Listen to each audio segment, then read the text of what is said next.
पार्टीभित्र हुने यस्ता छलफल बहस र विमतिहरू तिनका नितान्त आन्तरिक र कतिपय अवस्थामा नियमित प्रक्रिया पनि हुन्। यस्ता विषयहरू सम्बन्धित दल र तिनका नेताहरूले आपसी छलफलबाटै सुल्झाउनेछन्।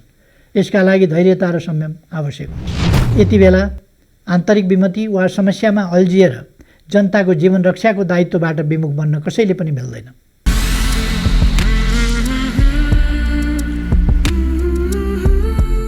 आदरणीय दिदीबहिनी तथा दाजुभाइहरू, आज म यहाँहरू समक्ष देशका विभिन्न भागमा आएको बाढी, पहिरो र प्राकृतिक विपत्तिमा परेका जनसमुदायको धनजनको क्षतिको पीडाका साथ उपस्थित भएको छु। केही दिन यता देशका विभिन्न भागमा अविरल वर्षाका कारण आएको बाढी र पहिरोले पुर्याएको क्षतिको जानकारीले मलाई स्तब्ध र दुखित तुल्याएको छ। गत जेठ 31 गतेदेखि असार 26 गतेसम्म देशका 11 जिल्ला बाढी पहिरोबाट प्रभावित भएका छन्। हालसम्म पर्वत, बझाङ, गुल्मी, लमजुङ, कास्की, रुकुम पश्चिम, जाजरकोट र दोलखा गरी 8 जिल्लामा पहिरोले क्षति पुर्याएको छ। सिन्धुपाल्चोक, तनहुँ र म्याग्दी 3 जिल्लाले भीषण बाढी र पहिरोका कारण क्षति बेहोर्नु परेको छ। यस क्रममा 35 जनाले ज्यानै गुमाउनु परेको छ, 32 जना घाइते भएका छन् र 34 जना अझै बेपत्ता छ। 100 घर क्षतिग्रस्त बनेका छन्। 301 परिवार विस्थापित हुनु परेको छ। सरकारले बाढी तथा पहिरोबाट प्रभावितहरूको उद्धारमा आवश्यक सुरक्षाकर्मीहरू परिचालित गरिसकेको छ। सङ्घीय, प्रदेश र जिल्ला स्थित विपद समितिबाट राहत प्रदान गरिएको छ र प्रभावितहरूलाई जोखिम मुक्त स्थानमा स्थानान्तरण गर्ने समेत व्यवस्था मिलाइएको छ।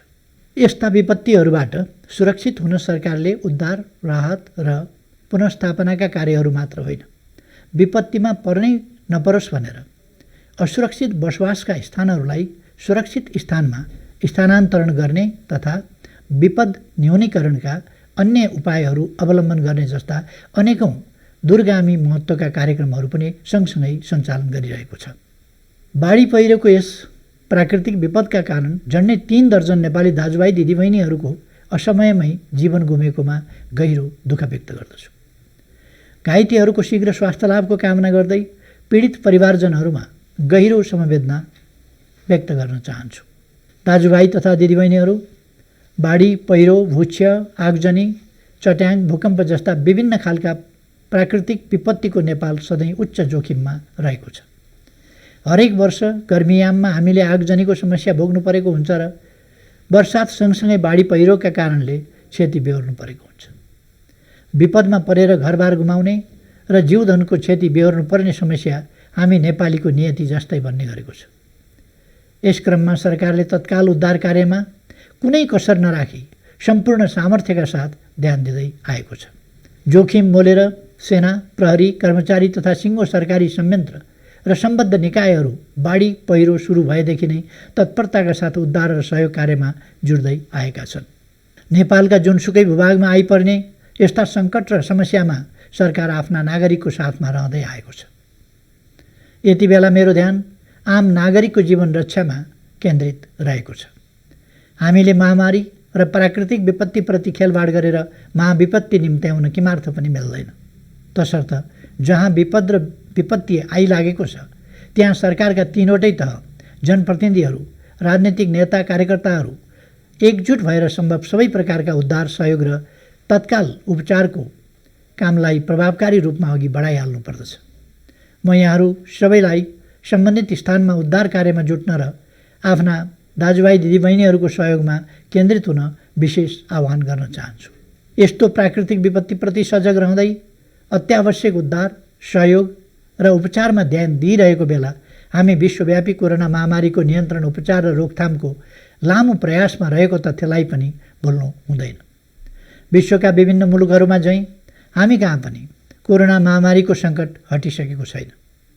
कोरोनाको रोकथाम, नियन्त्रण र उपचारमा करिब 4 महिनादेखि हामी सम्पूर्ण रूपमा केन्द्रित रहेका छौँ र कोरोनाको असर एवं त्यसबाट अर्थतन्त्रमा आइपरेको प्रभावलाई व्यवस्थापन र पुनरुत्थानमा लागि परेका छौँ। असार 26 गतेसम्म 16,649 जना नेपालीहरू कोरोनाबाट सङ्क्रमित भइसकेका छन्। सङ्क्रमित मध्ये हालसम्म ज्यान गुमाउनेहरूको सङ्ख्या 35 रहेको छ, जुन कुल सङ्क्रमितहरूको 0.21% हो।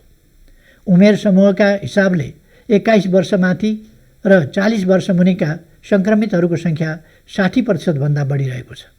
यसबाट स्पष्ट हुन्छ सङ्क्रमितहरूमध्येको ठूलो सङ्ख्या सक्रिय र कामकाजी उमेर समूहको छ।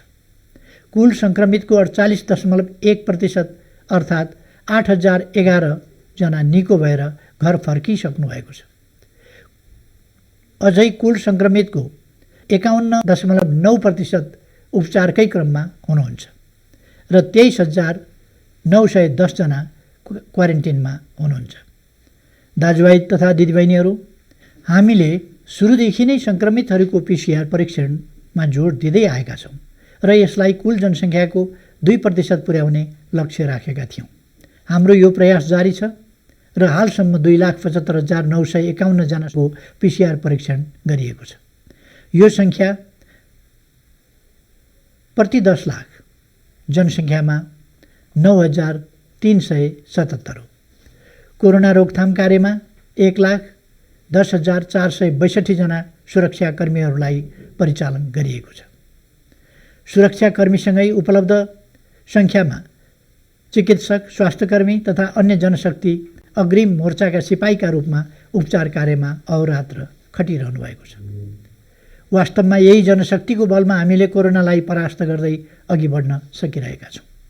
लकडाउनको यस अवधिमा भारतबाट 2,88,864 जना र विभिन्न अन्य मुलुकहरूबाट 23,254 जना नेपालीहरू स्वदेश फर्कनु भएको छ।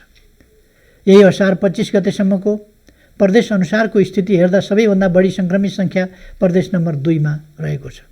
त्यसपछि क्रमशः प्रदेश नम्बर 5, सुदूरपश्चिम प्रदेश, कर्णाली प्रदेश, गण्डकी प्रदेश, प्रदेश नम्बर 1 र बागमती प्रदेश रहेका छन्। हाम्रा प्रयासले कोरोना सङ्क्रमणको अवस्था नियन्त्रणमा आउने क्रममा यो स्थितिमा परिवर्तन पनि आएको छ। लकडाउनलाई केही खुकुलो पारेसँगै सङ्क्रमणको धेरै जोखिम राजधानी उपत्यकातर्फ बढिरहेको छ। गत असार 9 देखि 24 गतेका बीच मात्रै उपत्यकामा सङ्क्रमितहरूको सङ्ख्यामा उल्लेख्य वृद्धि भएको छ। 9 गते सिङ्गो उपत्यकामा 63 जना सङ्क्रमित रहेकोमा 24 गते यसको कुल सङ्ख्या 233 पुग्यो। यसले सङ्केत गरिरहेको छ राजधानी उपत्यकामा यो महामारी क्रमशः तर तीव्र रूपमा बढ्दै जाँदैछ। यो सङ्क्रमण समुदायमा फैलिन गए भयावह अवस्था सिर्जना समेत हुन सक्छ, तसर्थ हामी सबैमा थप गम्भीरता, अनुशासन र सचेतनता आवश्यक रहेको छ।